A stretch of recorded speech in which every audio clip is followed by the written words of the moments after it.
One thing I love about the Hampton Roads area is its history, the people, and its landscape.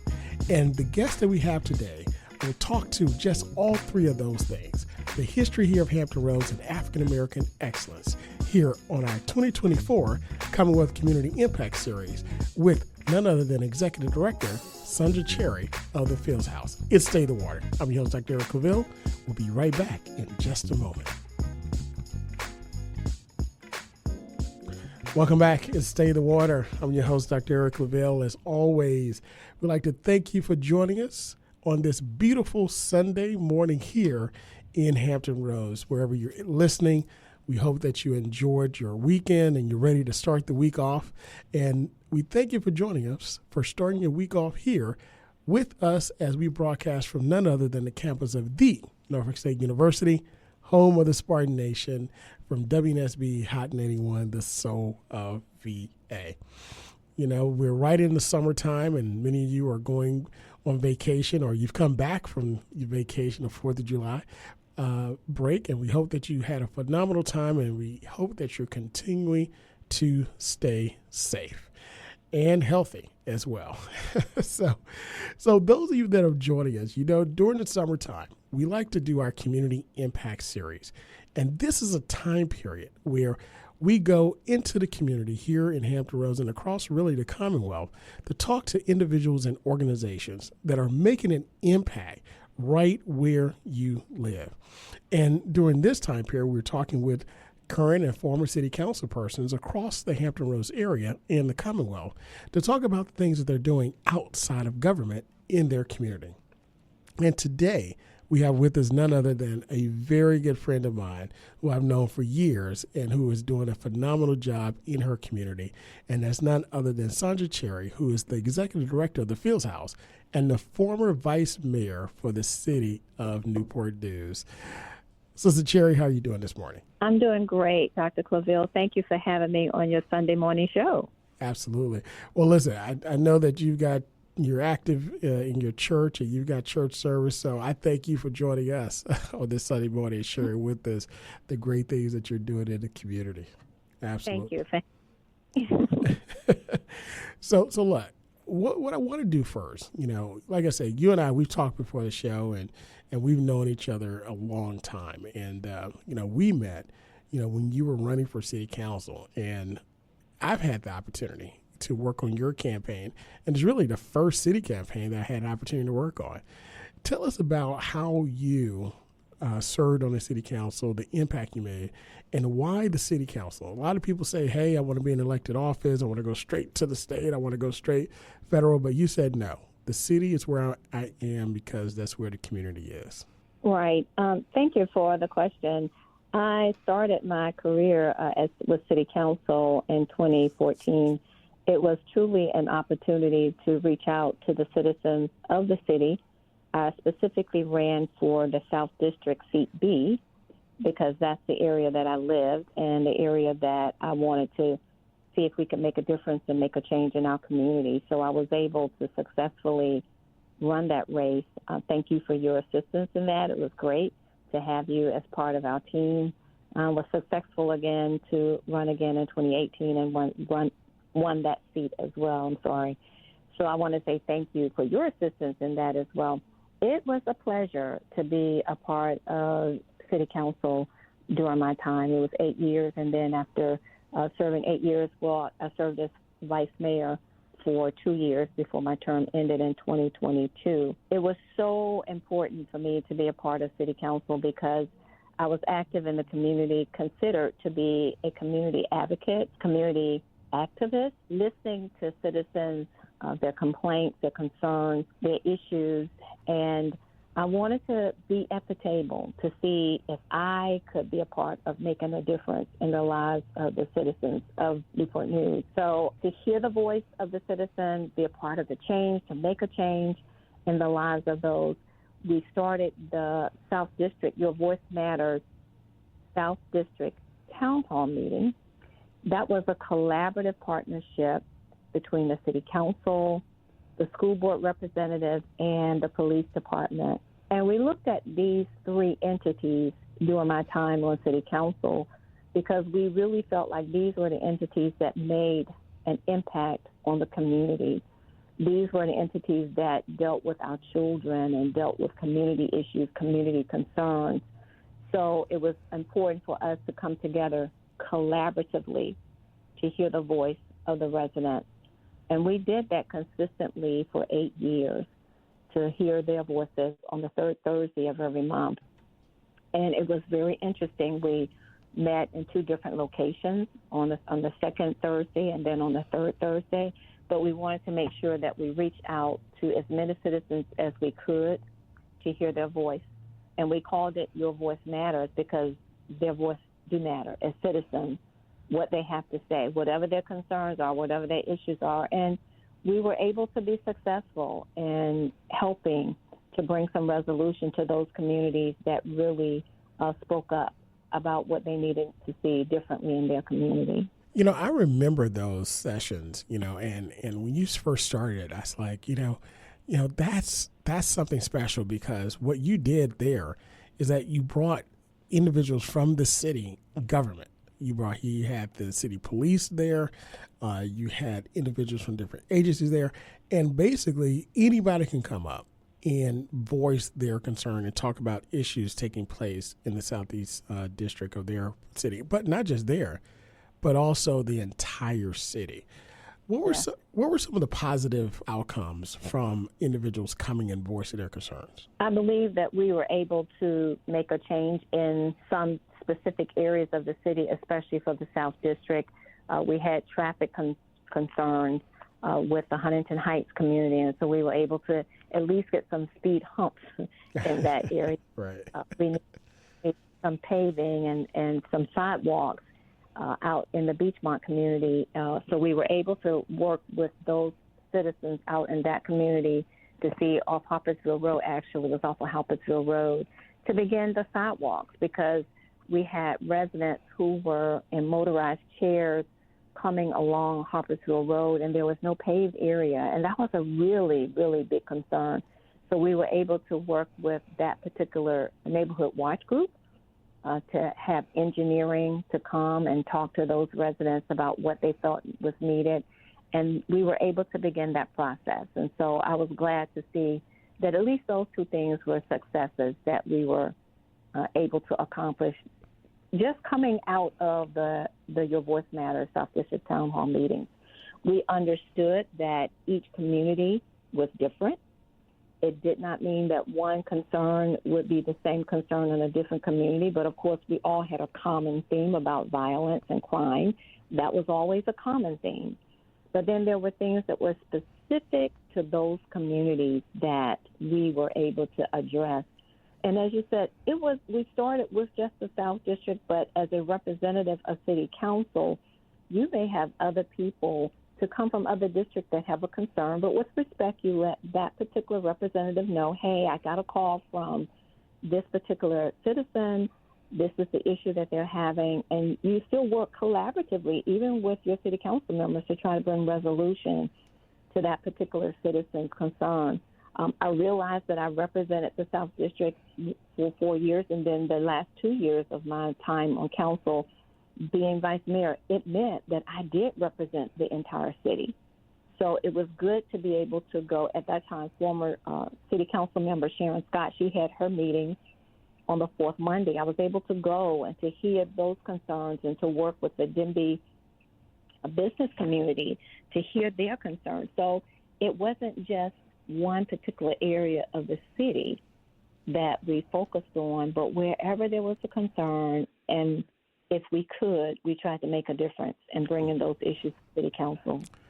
I tell everyone and my students that, my very first job working in politics was working for a city councilwoman. And, of course, I worked on many different levels and, worked on campaigns, your campaign and other campaigns and so forth, and now in policy. And one thing that I found is that the training that I had working with the people on the city council, working in the city, in the community, civic organizations, memberships and meetings, and like you said, somebody tree is down in their yard, you're answering that call. To me, I found that to be the most fulfilling because you saw the immediate impact that you were making. And did you have that same feeling when all the years that you served on the council that you were right there where your constituents lived and you could touch them and do the things that they needed to get done? I really tried to, Dr. Claville. I'm going to tell you. So there were times when, trying to, you're never going to please everybody. That's one thing that I learned being on city council. But the decisions that you have to make, you try to make sure that they provide the maximum benefit to the maximum amount of people that will cause minimum loss, minimum concern. But there were times that it was very challenging. What I would try to do in those situations where, we tried to work with everybody, it's like, what is the right thing to do? What is the right thing to do that we can do to make a difference for the maximum amount of people, understanding that everybody is not going to be pleased, but at least you try to make the right decision. That's sometimes tough. Sometimes you have to stand alone on a vote, but that means if in your heart you feel it's the right thing to do, then you will make that decision. You will come up with opposition for people who are not in agreement with you. And that's part of the territory. But I think in anything in life, people are not necessarily going to agree all of the time. But if you truly work from your heart to serve, say, I'm here really to serve you, and that you try to do your best to do that. And I can say honestly that I missed the mark sometimes. I really did. But it wasn't because I was trying to prove anything, but sometimes I made a decision that I think in the long run, having more information would have been helpful in making the decision in a different manner. Leading with your heart, serving with purpose, and understanding your passion.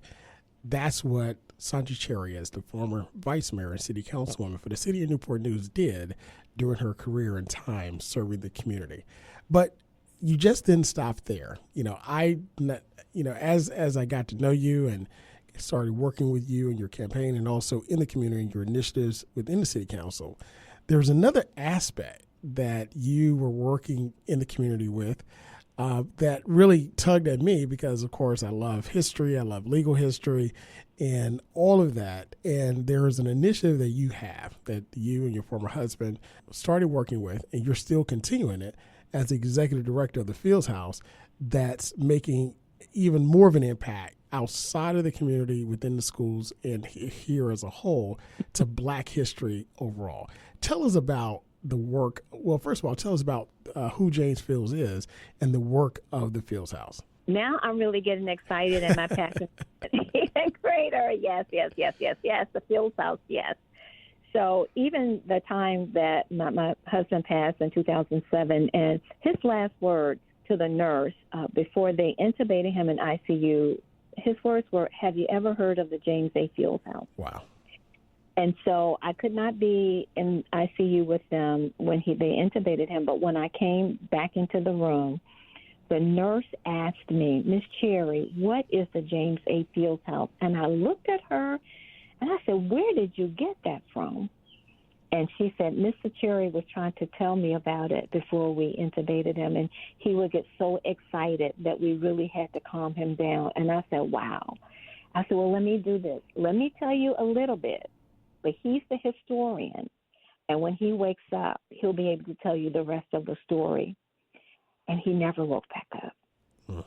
And so I knew then that my purpose was to carry out the legacy of this man who worked so hard to build the legacy of the James A. Fields House, and that is my passion at this point.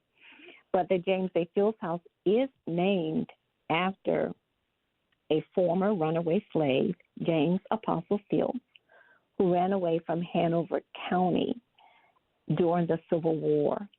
He ran away several times, but he was able to make it to Freedom Fortress during the Civil War, which is Fort Monroe, and he became contraband of war. And he worked there as a laborer at Freedom's Fortress. After the Civil War was over, James Apostle Fields was in the first graduating class of Hampton University now, but it was called Hampton Normal and Agricultural School in 1868. So he became an educator teaching African American children. It was exciting for him to hear the story of his life. And then 10 years later, he actually graduated from Howard University School of Law.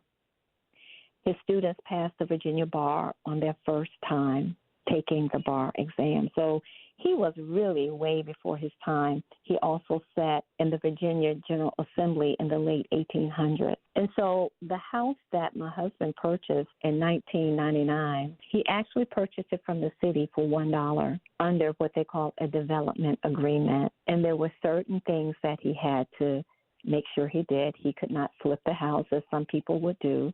He had to live in the house for 5 years. And he also had to have it rehabbed in 6 months and get 30 days for the financing. So there were some stipulations that came with that property. And I was not married to him at that time, but he had moved back home, and he loved the architecture of the house. So there was no history known about that house when he came back home, really. But he got to search the deed, went over to City Hall, went over to the city clerk's office, and was able to search and find out who James Apostle Fields was, or at least get some background. And then he found a family member of James Apostle Fields, Mrs. Margaret Fields Johnson, the late Margaret Fields Johnson. And believe it or not, her husband, Clarence Johnson, was our assistant principal at Huntington High School. So, and they lived right around the corner from the Fields house. It was amazing. Gregory got to go and meet Miss Johnson. I got to go, and when we saw Mr. Johnson, we straightened up real quick. She said he still has that effect on people, you know. But it was really a wonderful opportunity to talk to Miss Margaret. She was born in the house. She was born and raised. And so all of the decor that you see in the Fields family room is because of the things that Miss Margaret shared with us that she remembered as a child. And so once Gregory purchased the property, and as it was being rehabbed, he found out about Fields. But then Miss Margaret also shared with him that this was the site of the first Black hospital that started in the city of Newport News in 1908. Wow. That's when it really got exciting. So Gregory did write the nomination for it to be placed on the Virginia Landmarks Register, and he was successful in having that done in March of 2002. And then it was placed on the National Register of Historic Places because Fields was a runaway slave during the Civil War. It is now on the Virginia Civil War trails. Because he was part of the Underground Railroad network getting from Hanover County all the way to Freedom's Fortress, it is now on the Underground Railroad network connection. And so the house in itself has history, being the site of the first Black hospital, but Gregory wanted to honor James A. Fields, and that's why it's named after him. Wow. Again, I mentioned earlier in the prelude to the show that Hampton Roads, I love it because of its history, its people, its landscape, and how rich it is. And that story right there speaks to every aspect of it.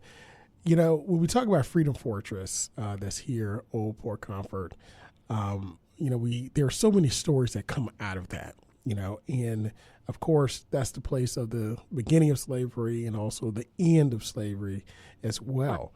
And the fact that James A. Field was a part of that, running away to that place is a story within itself. But he just didn't stop there. He said, there's more. I want to be a part of this total change. And, again, he became a lawyer, and that's kind of what drew me in as well. Why do you think that passion that story continues to thrive today with you and the work that you're doing with the Fields House? It's a good story, but it's a true story. And Gregory did what we call a documentary called Brothers. And it was a story where he portrayed James Apostle Fields in the Fields House, and that was going to be a series. Unfortunately, when Gregory passed, it was the only documentary that we had of Gregory's voice and reenacting as James Apostle Fields. And so we do have a few copies of that. And so that legacy continues to live on. Gregory loved community, and he loved history. And he used to say history is the glue that bonds society. And so he just believed, because he was from downtown Newport News, he wanted to be part of restoring. How do we restore our community? How do we bring back our community to life? And that was his passion when he was alive. And he just felt like being able to share history was one way to bond the community together. And so even in the Fields House, he decided that one of the rooms would be called the 25 and J room. And anybody that's from Newport News knows about 25 and J. Tell them about it if they don't know. It was the business corridor for Black-owned businesses when we grew up as children. We had the Moton Theater, the Paramount Theater, we had all of those theaters and Black-owned businesses, especially Pearlie's Restaurant. Those were the things that I remember when we were growing up as children, and he remembered that. And so he found a picture of what Newport News looked like at Christmas time. And so from 25th Street looking down and all of the Christmas lights, and he said, wow, this is great. And so what he wanted to do was bring back to life some of those artifacts that reminded people of what Jefferson Avenue, what that corridor looked like when we grew up as children. So we were able to find other pictures and things that are now artifacts in that room. People, special people from Newport News. He said 25 and J, and I call it the Newport News room, actually, because we have Ella Fitzgerald, who was from Newport News, and Pearl Bailey. We feature Queen Esther Marrow, and now we have an exhibit for Michelle Gilliam. We have so many things that are in that room that remind us of Newport News, but especially 25 and J. So if anybody's from 25 and J, from Newport News, you will know what 25 and J is. That was the hub of most activity that was happening along Jefferson Avenue when we were growing up as children. Wow. It's Stay the Water. I'm your host, Dr. Eric LaVille, and you're joining us for our Commonwealth Community Impact Series. Today, we're talking to none other than my good friend and former Vice Mayor of the City of Newport News, Sandra Cherry, the Executive Director of the Fields House, a historical place where history and today meets.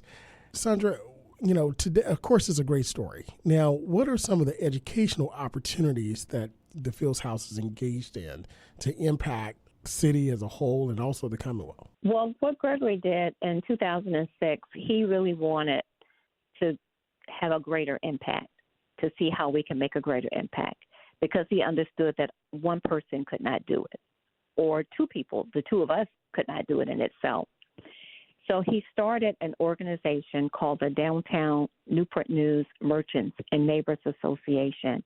And he called it that because he was interested in creating a business type of entity, but also having the community and neighbors involved and still having a voice.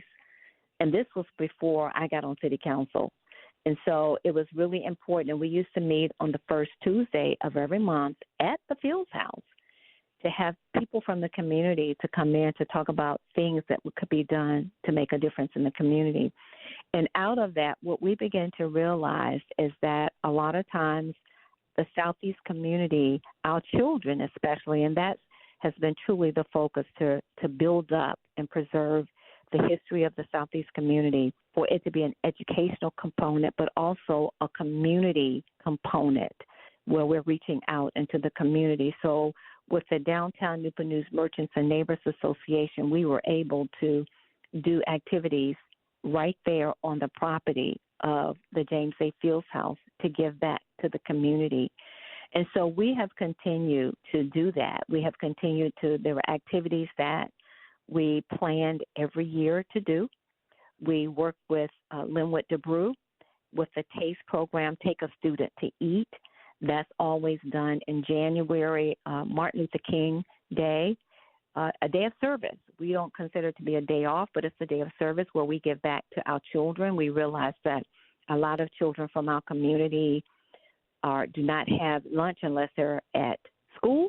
And so we began to have this program where we celebrated Dr. Martin Luther King Jr., but we also would feed them lunch, and we partnered with Pearlie's Restaurant, who is a member of the Downtown Newport News Merchants and Neighbors Association. On that day, we would do that. Then we began to have other activities, Easter basket giveaway, back to school community festival. October month, we have our community festival for our youth. And then in Christmas, we have Christmas for the children. Why did the association do these things? What we realize is that we have a pedestrian flow of traffic in our area with the James A. Fields House, the 600 block of 27th Street. Our children sometimes are not able to get beyond our community to get to where they were having the children's festival at Newport News Park or other places that they were having different events. And so we decided part of our responsibility is community relations. How do we build our community? How do we let these youth and these children and these families know that they matter to us? And so we began to have these activities, and we have continued to do them even in Gregory's passing. We've done that. Our first main event that we did was our Juneteenth Freedom Festival, which started in 2005. Gregory started it right there at the James A. Fields House on the lawn of that property. Small gathering where he wanted to celebrate Juneteenth and began to bring awareness to Juneteenth to the community. And so it actually started at the Fields House in 2005. Wow. You know, we have a few moments left, and I've been to the Fields House, many, many times. And again, every time I go, I'm just mesmerized because there's something different. You have a great, great display there. And also, I know there's opportunities to make a greater impact through the Fields House. Tell our audience how they can view the Fields House, where it's at, what are your hours of operation, and how can they help if they want to donate to make sure that this story is told over and over again and the impact is greater. Thank you. That's a wonderful question. The Fields House is open by appointment, and it's open 7 days a week by appointment. The number to call is 757-813-6014. That number is a direct line for the James A. Fields House. And so anyone that wants to come for a tour of the house, mind you, it depends on how much time you have because there's a lot to see. There's so much to see. And so we're always looking for opportunities for people to give donations, and we're thankful. We're thankful for the generous donations that we have received down through the years. And the Fields House is actually an entity under the James A. Fields House Corporation, which is a 501c3 nonprofit. And so any donations that are given in the name of the James A. Fields House actually go to the corporation, which handles those funds. We are in a capital campaign because at this point, the Fields House is not accessible for handicap accessibility. And we realize that that's a barrier because we want all visitors to be able to get in to see the house. And so our capital campaign right now is to build an accessory building on the property, which will allow for handicap accessibility. We're hoping to open a gift shop there and have a little mini theater in that building so that people can see exactly what's in the Fields House. We don't want anybody to miss that experience. And so people are able to donate. Our P.O. Box is P.O. Box 670, Newport News, Virginia, 23607. And any payment can be made or donation can be made to the James A. Fields House, Inc. And so all donations are tax deductible, but we're just looking for the opportunity to give back to the community so that people can really see and appreciate this African American treasure. Absolutely. Newport News. Absolutely. That's Sandra Cherry, former Vice Mayor of the City of Newport News and Executive Director of the James A. Fields House, located in the City of Newport News. Go listen. Go visit, give, donate. You will not be disappointed. Once again, we thank you for joining us here at State of the Water. I'm your host, Dr. Eric LaVille. Until next time, be good, be great. God bless, and we'll see you next week. Hi, I'm Carrie Washington, and you're listening to State of the Water with award-winning host Dr. Eric LaVille.